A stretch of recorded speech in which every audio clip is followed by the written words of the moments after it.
Today, I'm going to talk about a little movie called Batman Beyond: Return of the Joker. This is a 2000 direct-to-video movie, which is kind of stunning because the movie is much better than you would expect from something that is a direct-to-video. 90s, 2000s, anything that was direct-to-video was like getting an online college degree. Specifically, I want to talk about the censored version of this movie and how, contrary to everything I've seen with censorship, how this time around, it actually improved the movie.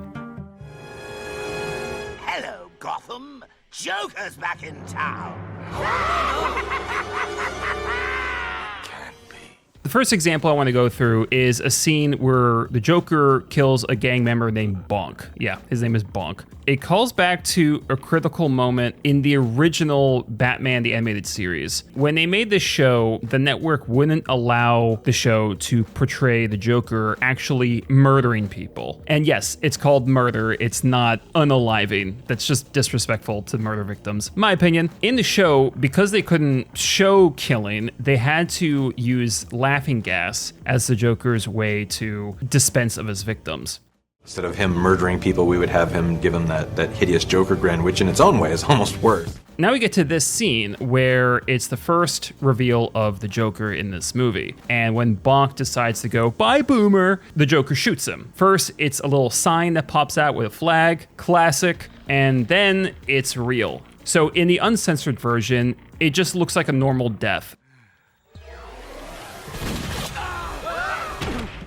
In the censored version, he shoots him and there's gas spraying everywhere and Bonk lands, but he just starts laughing uncontrollably. I think the censored version is better because we never go back to it. Our mind just starts reeling with all these questions. Does Bonk just keep laughing until he passes out? Does he keep laughing until he dies? How conscious is he during this? Laughing yourself to death is horrifying. And the fact that there might still be some of you left in there while you're laughing is some get out shit. To me, this is a great example of when restrictions can actually make the content better, can force the artist to become more creative. Oh, yes, but think of the fun.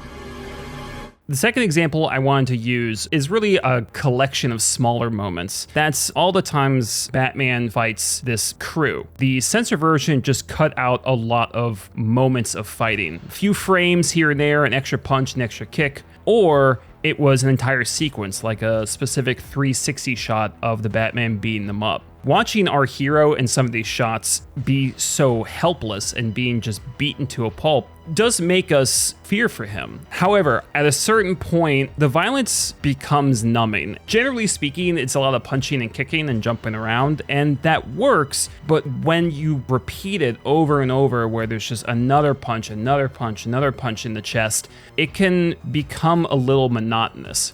I think the censored version is just better because it's better in the same way every editor just cuts out fat. Batman is the most satisfying to watch when he operates in the shadows. That's kind of the appeal to the character for me. I like seeing him slink around. I like seeing him deliver a couple quick shots and then he's done.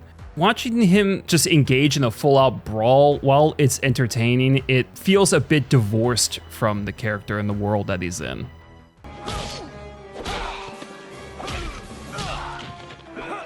By far, the most horrifying scene in the movie is a flashback where we see the young Robin being abducted, tortured, and transformed by the Joker. The sound, the lack of sound for key moments is purposeful. The voice acting is fantastic and probably took a lot of physical effort from everybody.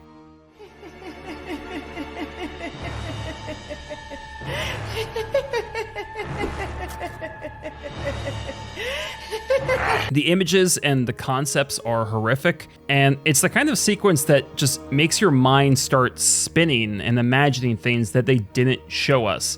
It's just awful. Brilliant, but awful. You've lost, Batman. Robin is mine. The last sound you hear will be our laughter.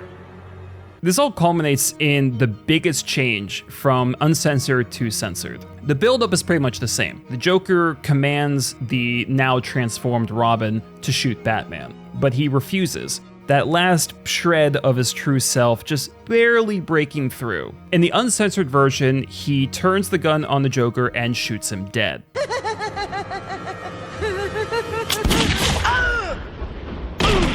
In the censored version, first he tosses the gun away and starts shoving the Joker. The Joker falls back, cracking some tubes of liquid. He slips, hits the power, and electrocutes himself.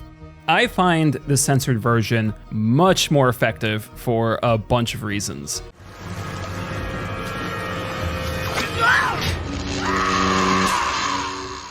It's slower. We get to see more of Robin crying and struggling with that last bit of himself. There's the actual struggle of Robin pushing the Joker. Robin's turn overall is more gradual. And we don't see the electrocution, but it sounds more violent. Having the longer process to this whole scene makes us clench our fingers and we know something big is gonna happen and we're just on the edge of our seat. The death itself is accidental, but it just feels harsher. In the uncensored version, the last line is dumb. That's not funny. That's not... And the way the Joker is shot and like lifts off the ground, it's like he's being launched off a seesaw by Lizzo. I think of the three, this is not only the largest change from uncut to censored, but I think it was the most effective. And if they didn't have to do it, I still think they should have. With the violence and psychosis being modified this way, I think the Batman Beyond movie stands as a very rare example of censorship as an asset.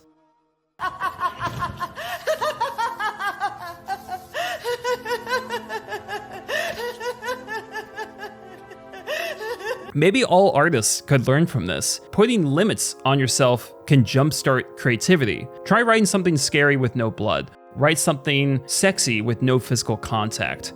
Again, a lot of censorship is done for petty reasons. Studio interference can ruin projects. Think of the movie Brazil, for example. Batman Beyond: Return of the Joker found a way to make it work. It's such a good property on its own, you're gonna get something good regardless, and this was one of the wonderful cases where the censorship brought us the best of this movie.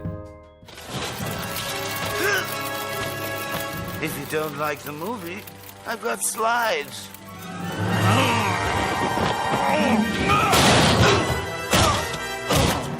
Anyway, that's my bit on Batman Beyond: Return of the Joker. I hope you guys have seen this movie. If you haven't, go watch it. Obviously, I would recommend the censored version, but I would love to know, is there another example of censorship gone right? This is the standout for me, but I would love to know other people's.